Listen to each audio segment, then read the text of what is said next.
दादी जी, मेरे मन में एक सवाल था। हाँ बेटी, पूछो ना, क्या हुआ? दरअसल हमें हमेशा सुबह जल्दी ब्रह्म मुहूर्त में उठने को कहा जाता है, ऐसा क्यों है? कोई बात नहीं बेटी, तुम परेशान मत हो, आओ मैं तुम्हें बताती हूँ। क्या सच में दादी? हाँ सुनो, मैं तुम्हें बताती हूँ ब्रह्म मुहूर्त का महत्व एवं समय। तो सुनो, वैसे तो सूर्य हमेशा हमारे सिर के ऊपर ही होता है, लेकिन जब कहा जाता है कि सूर्य ठीक आपके सिर पर है, तो इसका मतलब है उस समय वह आपके सिर पर लंबवत है। उस समय यह एक विशेष तरीके से काम करता है। ये समय होता है सुबह 3:45 से लेकर अगले 12 से 20 मिनट तक। अब सवाल आता है कि इस समय में हम क्या करें?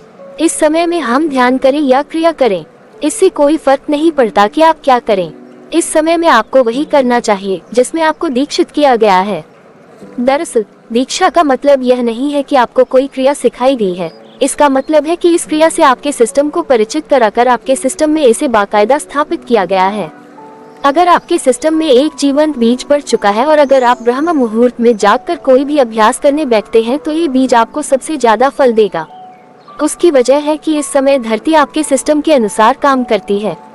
अगर आप खास तरीके से जागरूक हो जाते हैं, आपके भीतर एक खास स्तर की जागरूकता आ जाती है, तो आपको इस समय का सहज रूप से एहसास हो जाता है। अगर आप सही वक्त पर सोने चले जाते हैं, तो आपको उठने के लिए घड़ी देखने की जरूरत नहीं पड़ेगी। आपको हमेशा पता चल जाएगा कि कब 3:45 का वक्त हो गया है, क्योंकि यह वक्त होते ही आपका शरीर एक अलग तरीके से व्यवहार करने लगेगा। आओ ब्रह्म मुहूर्त का महत्व जानते हैं।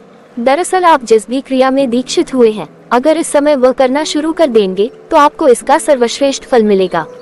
हाँ, ये समय किताब पढ़कर सीखी हुई क्रिया करने का नहीं है। आपके भीतर पड़ा वह बीज इस समय विशेष सहयोग मिलने से अंकुरित होने लगेगा या दूसरे समय की अपेक्षा ज्यादा तेजी से फूटेगा। ये समय सिर्फ दीक्षित हुए लोगों के लिए ही अनुकूल है।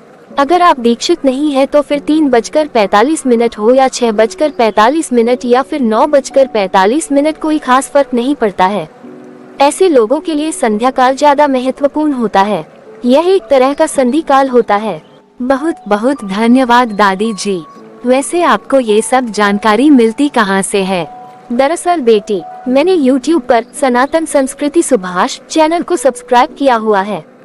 वो लोगों की आजकल की व्यस्त जिंदगी को अध्यात्म से जोड़ने का काम करते हैं और हमें हमारे सनातन धर्म के बारे में बहुत सी बातें बताते हैं, और पुराणों की कथाएं भी इस चैनल पर सुनने को मिल जाती हैं।